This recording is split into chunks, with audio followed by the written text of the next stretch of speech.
আপনাকে একটা ধাঁধার কোশ্চেন করতাম যদি আপনি অনুমতি দেন। জি, বলেন। সো বন্ধুরা, আমি আবারও চলে আসলাম একটা ধাঁধার কোশ্চেন নিয়ে।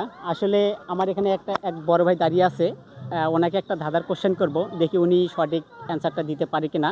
চলেন আমরা বড় ভাইয়ের কাছে যাচ্ছি। আসসালামু আলাইকুম ভাই। ওয়ালাইকুম আসসালাম। ভালো আছেন? জি, আলহামদুলিল্লাহ।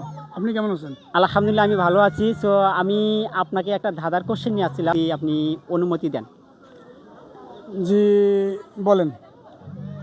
আসলে আমার ধাঁধার কোশ্চেনটা হচ্ছে, মাঝে মাঝে ছেলেরা করে কিন্তু মেয়েরা করে না, এটা আর কি সঠিক অ্যান্সার চাচ্ছি। ছেলেরা মাঝে মাঝে করে, মেয়েরা করে না। একটু ভাবতে হবে। হ্যাঁ, একটু ভাবেন।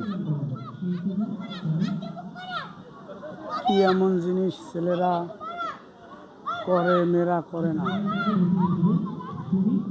রান্না? না, এটা তো রান্না তো ছেলেরাও করে মেয়েরাও করে, কিন্তু এটা হচ্ছে মানে মাঝে মাঝে ছেলেরা করে কিন্তু মেয়েরা করেই না। তাহলে কি হবে? বাজার? না, বাজারও তো ছেলে মেয়েরা উভয় পক্ষই করে। তাহলে কি হতে পারে ভাই? একটু চিন্তা করে দেখেন, যদি এটা সঠিক অ্যান্সার দিতে পারেন তাহলে আপনার জন্য একটা পুরস্কার থাকবে। রান্না করা হবে না, বাজার করা হবে না, তাহলে কি হতে পারে? একটু মাথা খাইতে ভাবে দেখেন, পাবেন। যাই হোক, আমি আপনাকে একটা অপশন দিচ্ছি, 5 সেকেন্ড সময় দিচ্ছি, যদি পারেন তাহলে আপনার জন্য একটা পুরস্কার থাকবে। প্রশ্নটা আবার বলেন দেখি, কি বলছিলেন?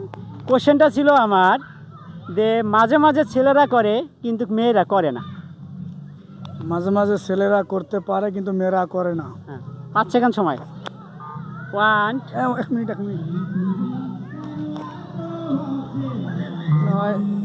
শেভ করা হবে।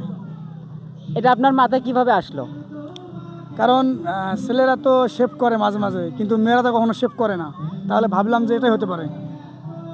আসলে তো বন্ধুরা, আসলে আপনারা ভাববেন যে এটা আসলে সঠিক অ্যান্সার কি না। আসলে আমার জানা মতে উনি সঠিক অ্যান্সারটা দিতে পারছেন। থ্যাংক ইউ ভাই, আসলে আপনি রাইট অ্যান্সার দিয়েছেন, তার জন্য আপনার জন্য এই 500 টাকা পুরস্কার থাকলো। থ্যাংক ইউ আপনাকে ভাই, থ্যাংক ইউ। ধন্যবাদ। সো আবারও আমরা আসছি আরেকটা কোশ্চেন নিয়ে, আপনারা শুধু অপেক্ষা করেন।